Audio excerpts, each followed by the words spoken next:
I've been here for the last 2 days because Ukraine believes that relations with Asean countries is one of the priorities of our foreign policy. On the very first day of my presence here, I had the honor of being received by Prime Minister of Cambodia and hold bilateral talks with him in a follow-up to his conversation with President Zelensky. I also signed the Instrument of Accession of Ukraine to the Treaty on Amity and Cooperation in Southeast Asia. You may well know that the agreement for a country to become a partner of ASEAN requires consensual support by ASEAN members. And we are glad that it is during Cambodian chairmanship that this signing became reality and consensus was secured. We take it as a message of support, a political message of support by ASEAN countries to Ukraine. The issue of Ukraine joining TAC was on the agenda for some years, but finally it's done, and it brings our relations with ASEAN countries to the new level. We will explore and utilize all opportunities of building a deeper relationship with ASEAN countries in political, trade, business to business, and food security. These are all priorities for both us and ASEAN countries. And of course, my visit to ASEAN Summit is also an opportunity to hold bilateral talks with foreign ministers of ASEAN countries.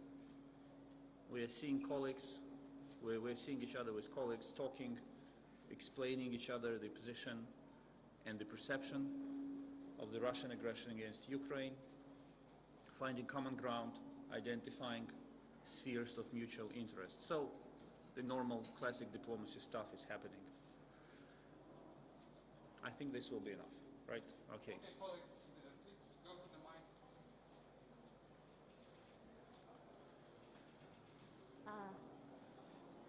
Good morning.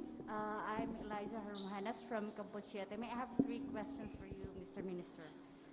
First is, what do you think the ASEAN members can contribute with the ongoing happening in Ukraine? And second is, will you meet your Russian counterpart, Sergei Lavrov, during the summit? And the last one is, Cambodia and ASEAN members are calling Russia and Ukraine to go back to the negotiating table. Is your government going to answer that call? As I mentioned in my introductory remarks, our cooperation with ASEAN countries spans all range of issues.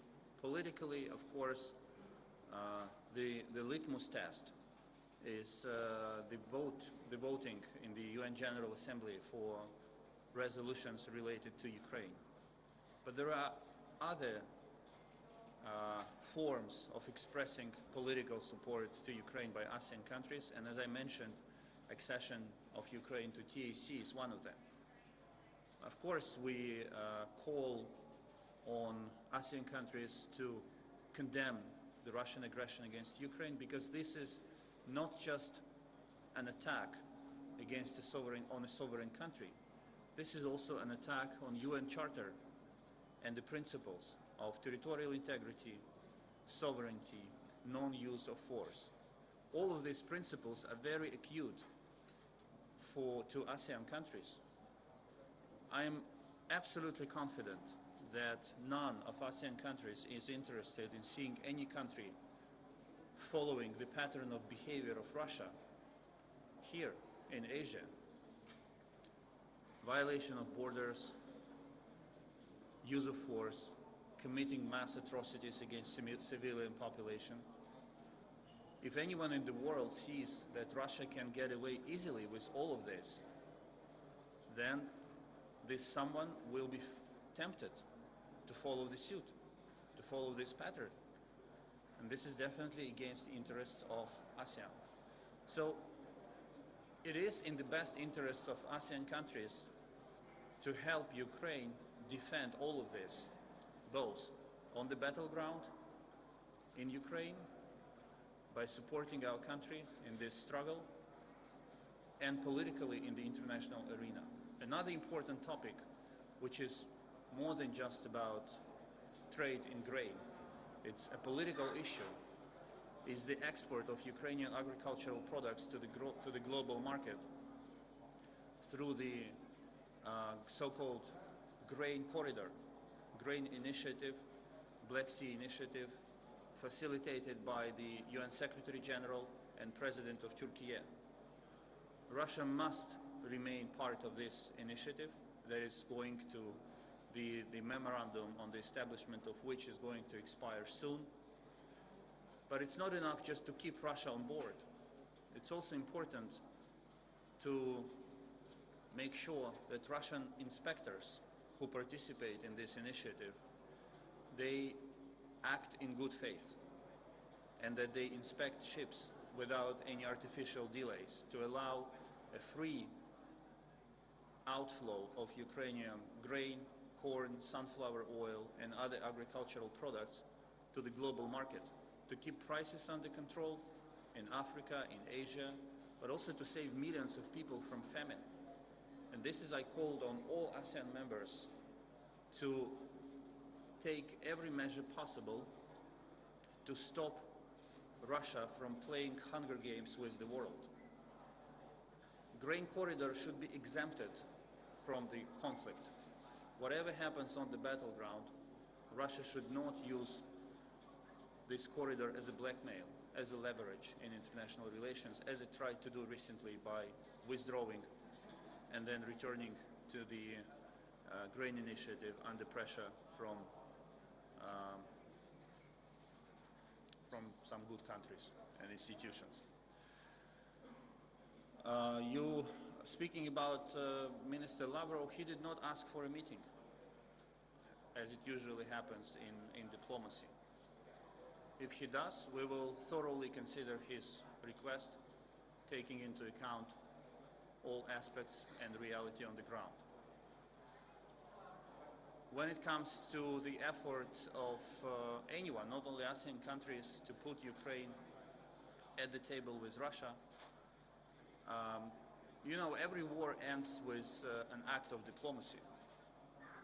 And despite all the crimes committed by Russia in the territory of Ukraine, and I want you to know that every time we liberate a piece of our territory, when we enter a city liberated from Russian army, we find torture rooms and mass graves with civilians tortured and murdered by Russian army in the course of the occupation of these territories. It's not easy to speak with people like this, but I said that every war acts with diplomacy, ends with diplomacy. And Russia has to approach talks in good faith. As of now, everything we see is the attempt of Russia to use negotiations, to use calls for negotiations as a smokescreen for its continued aggression on the ground. And I can assure you that the Russian behavior, the Russian pattern of behavior is the same. If they attack peaceful Ukrainian cities and our civilian energy infrastructure in the morning with their missiles, make no mistake, in the evening someone from Russia will remind everyone that they are open for negotiations. If you hear someone in the evening in Moscow speaking about negotiations, make no mistake, there will be a missile attack in the morning. So this is the pattern. This is the pattern that we don't want Russians to help play with. They have to get out of Ukraine. They have to approach negotiations in good faith. As simple as that. Thank you. Next question, please. Excuse me, sir. This is from Phoenix TV. Now the Russia's retreat from Kherson has completed. So what's your take on that? Can you speak louder, a little bit louder? Okay. This is from Phoenix TV. And now Russia's retreat from Kherson has completed. What's your take on that? And do you think it's time that Ukraine is considering talks with President Vladimir Putin, or under which conditions will the peace talk is held? Thank you. We won the battle for Kherson, and I wish all of you could see, and you can find it on the social media, by the way, how residents of the liberated territories welcome Ukrainian soldiers with tears of joy, and how Ukrainian flag returns to these liberated territories. This is yet another battle that we have won. I would like to remind you that since the beginning of the war, we won the battle for Kiev. We forced Russia to retreat from the northeast of Ukraine. We won the battle for Kharkiv region. We won the battle for Kherson and the part of the Kherson region on the right bank of Ukraine. We also of the right bank of the Dnipro River. The victory in Kherson also means the liberation of the Mykolaiv region, and the capital, the regional capital of this region, the city of Mykolaiv, was systemically destroyed by Russian missile and artillery fire before we pushed the Russians back to the safe distance. So we are winning battles on the ground, but the war continues. Yes, the morale in Ukraine is very high. Our army will continue to liberate our territory because we are fighting a defensive war against an enemy who invaded our country. I have no doubts in the eventual outcome of this war. Ukraine will prevail. It's only a matter of time and a price. And yes, some gains are being achieved militarily, but some gains of Ukraine will be achieved diplomatically. Ukraine does not speak against negotiations. Ukraine speaks for fair negotiations in good faith with a country that will accept a very simple reality, that territorial integrity of Ukraine is not something that can be discussed or become a subject of concessions. Every square inch of Ukrainian land will be liberated. Next question. Hi, Danielle Keaton-Olsen from VOD in Phnom Penh. So Cambodian Prime Minister Hun Sen had offered Cambodia as a location for peace talks between Russia and Ukraine. Is that under consideration? I already answered that question. We appreciate the position that Cambodia has taken since 24th of February, because this country suffered so much from conflict, from foreign invasion. During my stay in Phnom Penh, I feel the sympathy of the people of Cambodia. I feel that the political leadership of Cambodia understands very well what Ukraine is going through. And we are pleased to see how Cambodia supports us in the United Nations. We are grateful to the Prime Minister of Cambodia for initiating the project of demining in Ukraine, and Cambodian experts will be deployed to, I think, Poland to help us to improve our capacity to demine our territory from the Russian mines. Guys, I understand you are all focused about big deals and big negotiations.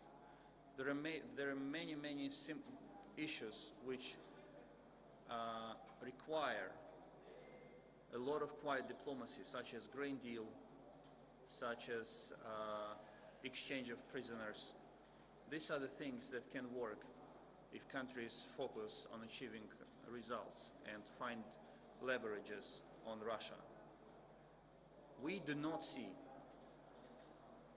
there is not a single indicator that Russia is sincerely seeking negotiations. Sitting down at the table for the nice picture, we've been there, we've done it, we tried, I would like to bring you back to the first months of the war and all attempts, numerous attempts of Ukraine to negotiate with Russia. The only response we always received from them, even when we sat down at the table, was, here is the list of ultimatums, take it or leave it. And the set of these ultimatums meant full capitulation and unconditional surrender of Ukraine. This is not how negotiations happen. Negotiations are about seeking mutually acceptable solutions. Russia always turned down requests and calls by my president, President Zelensky, to hold a bilateral meeting with President Putin. We were very vocal about it. We called on Russia, on President Putin, to sit down and talk. We were rejected. As of now, we do not see that Russia is interested in genuine negotiations. As I said, they are using the subject of negotiations as a smokescreen for their continued aggression against Ukraine. We need talks for the sake of result, not for the sake of just making a picture of two ministers sitting at one table.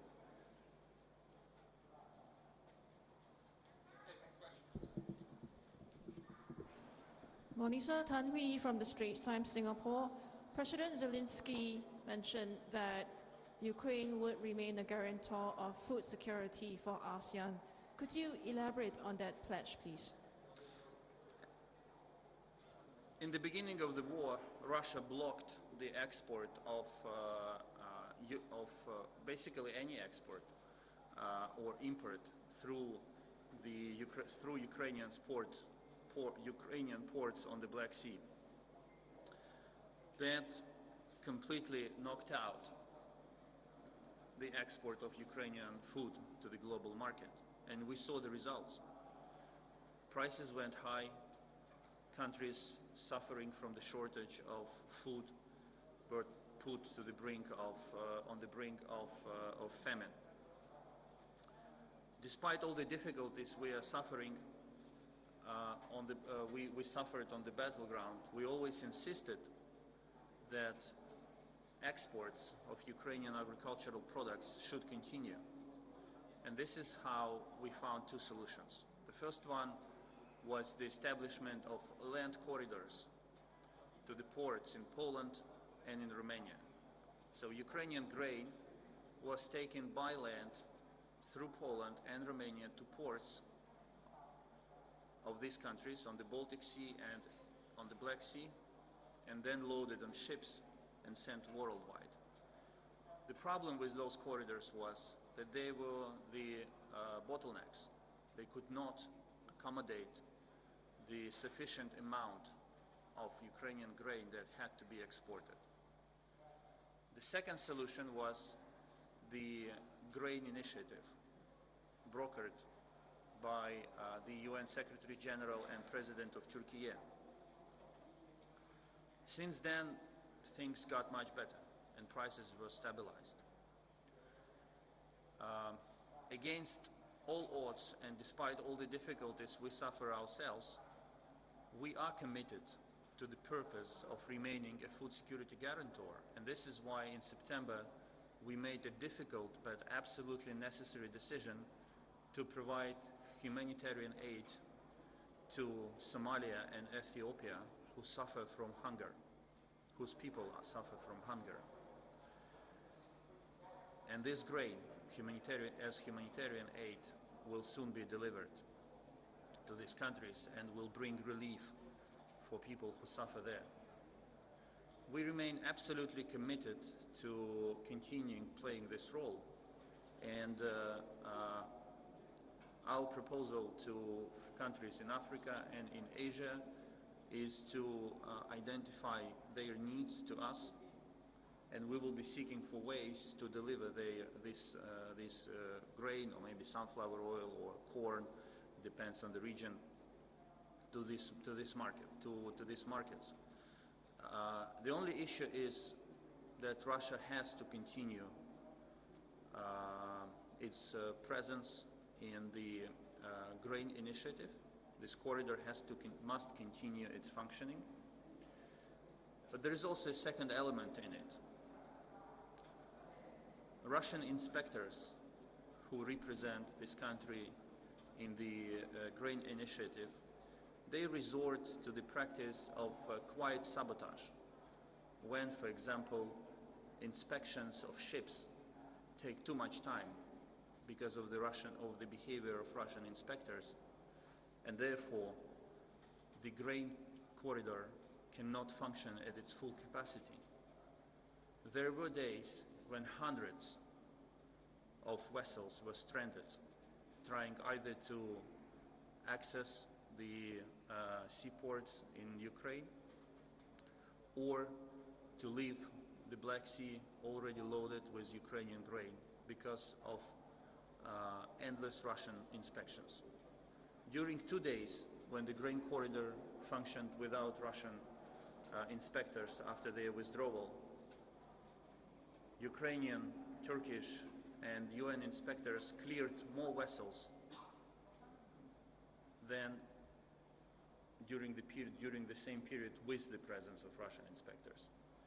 So not only Russia has to remain part of the initiative, it also has to instruct its inspectors to act in good faith and to avoid any measures, any steps that create obstacles and hinder the export of Ukrainian agricultural products to the global market.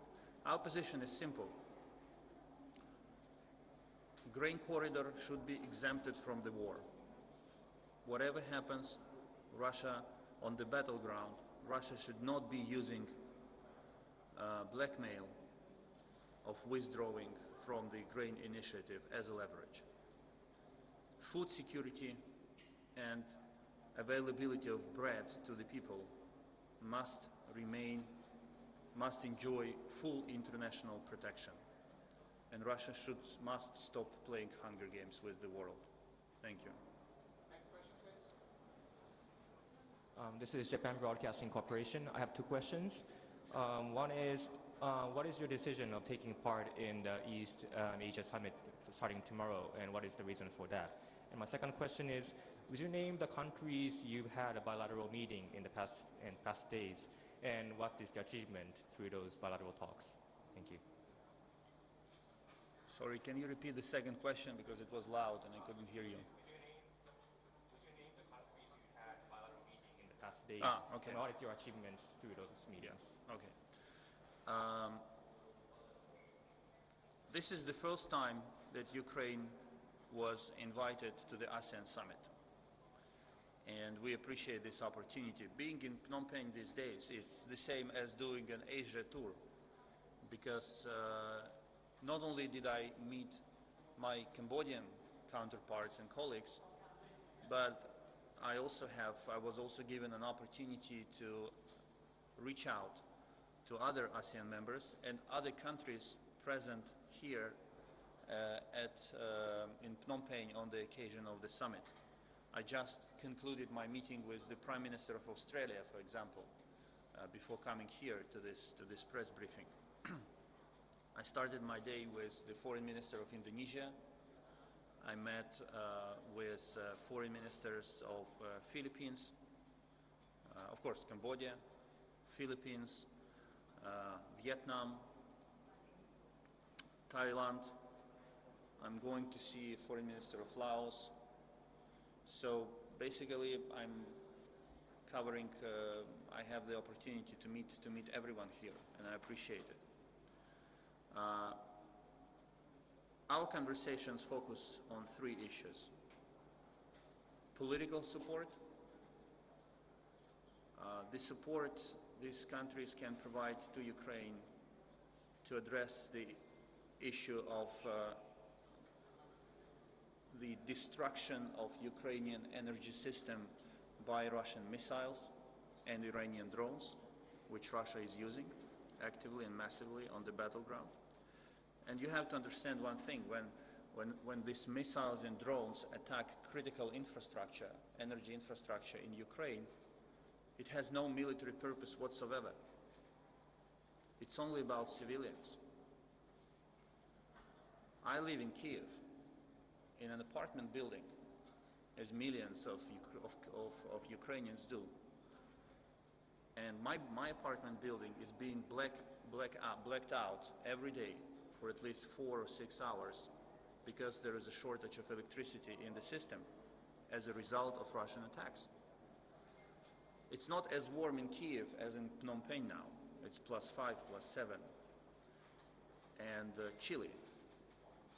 And radiators in our apartments are cold because pumping up water to the radiators are dysfunctional because of the lack of electricity, because of the Russian attacks. So when Russia attacks our critical energy infrastructure, they have the purpose to create unbearable conditions for civilians as winter approaches. And therefore, I have asked even those colleagues who do not consider military and defense cooperation with us under these circumstances to provide spare parts, transformers, and generators to Ukraine as humanitarian aid to help us compensate the destruction caused by Russia and ensure that the country can continue its life. Hospitals, schools, apartment buildings. We need to ensure that they have access to electricity. The third issue is food security and trade in a broader sense. The war goes on, but life also goes on. And we're exploring new opportunities with Asean countries on how to improve trade, even under these dire circumstances. And as I already mentioned, how can we better cooperate on ensuring food security of Asian region? I think it will be too premature to discuss the specific results of this conversation. Some of them have the results, others were just, the exchange of views and proposals. Ministers will go back to their capitals and consider these proposals, and we will be looking forward to receiving a feedback from them. Yes, thank you. Anthony Ellis from EAC News, which is everything about Cambodia. We're in Phnom Penh. Question is, with the Asean members, of course, have condemned the invasion, but not all of them have agreed with the sanctions. Have you had a chance to speak to them and how your opinion, how important you think those sanctions are and why they don't agree with that? And you also said that the foreign minister has not approached you while he's here for a meeting. Have you approached them and asked them for a meeting to discuss it?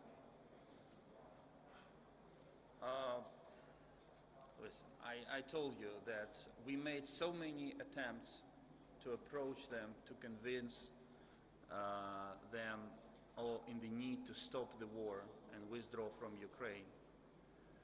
It is their turn now. I would like to remind everyone, it's not us who attacked them. It's not Ukrainian soldiers who raped, tortured, killed, and looted. It was Russian soldiers doing it in the territory of Ukraine, everywhere where they come. And you can take any UN report or any reports by human rights defenders. All these atrocities are confirmed.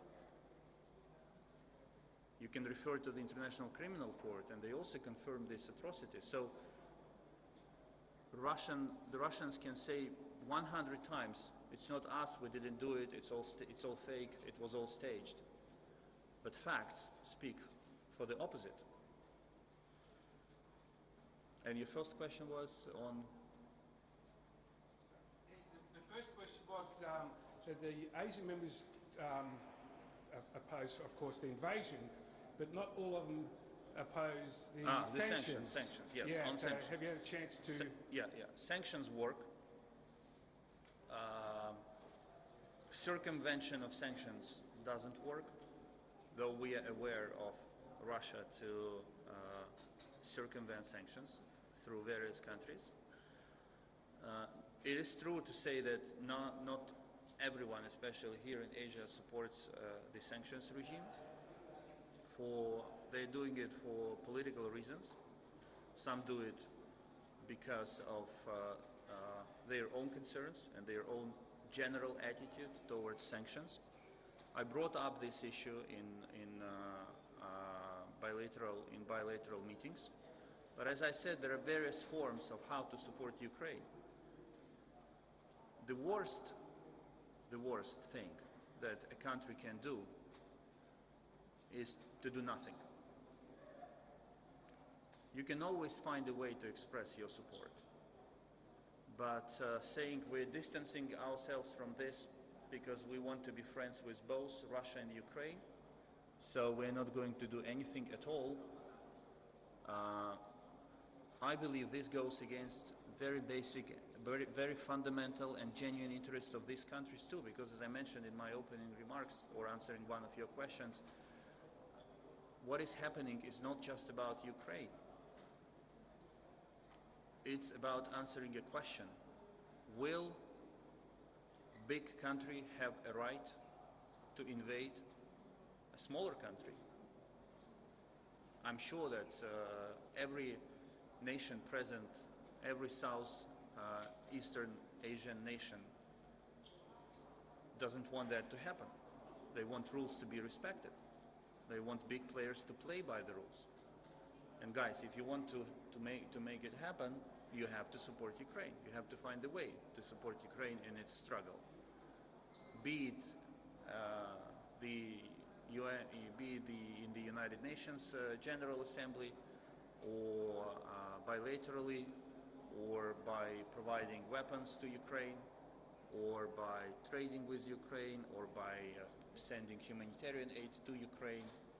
There is a toolkit of what can be done, and sanctions is one of them. Thank you. Hello, sir. I'm Amanda Hodge from the Australian newspaper. You said, I have two questions for you. You said that you met with Prime Minister Albanese. I'm wondering if you can tell me, did Ukraine ask for anything more from Australia? Is there any more than Australia can do? My second question is, you've come to this summit this weekend. China is going to be attending. We've got Li Keqiang here in Cambodia. Have you sought or will you seek a meeting with China to ask them to use their influence with Russia to end their aggression in Ukraine? Well, I thanked your Prime Minister. I informed him that Bushmaster became the most popular Australian brand in Ukraine. I asked him to continue supporting Ukraine. I proposed to him to support Ukraine militarily. Also, I proposed to him a joint effort to help African countries to mitigate the consequences of the food shortage and famine. And I also asked for help in the area of energy infrastructure. Transformers, I mentioned them, transformers, generators, spare parts for electricity grid. These are very technical things, and they are all of humanitarian purpose. They are all of humanitarian purpose. So this is a humanitarian aid. It has nothing to do with military aid. He assured me that Australia will continue supporting Ukraine in practical terms. He took the list of our energy needs. He promised that he will immediately instruct appropriate members of his government to consider it, because it's a very special technical issue. You know, in the first half of the war, I became an expert. As a diplomat, I also became an expert in weapons. And now, in the last months, I'm becoming an expert in electricity, energy, and all of this stuff. So, as eloquently as I quote different types of weapons and calibers, give me another week, and I will be equally eloquent in quoting transformators, surge stoppers, generators, transformers, and the difference between them. I was interested in seeing Foreign Minister of China here in Phnom Penh, and we were working on organizing a bilateral meeting with him. The last time we spoke was at the UN General Assembly. I was informed 2 days ago that he was not coming, and we will be seeking for another occasion to speak. But yes, we are talking with China, we are maintaining dialogue to make sure that China uses its leverages on Russia to make them stop the war.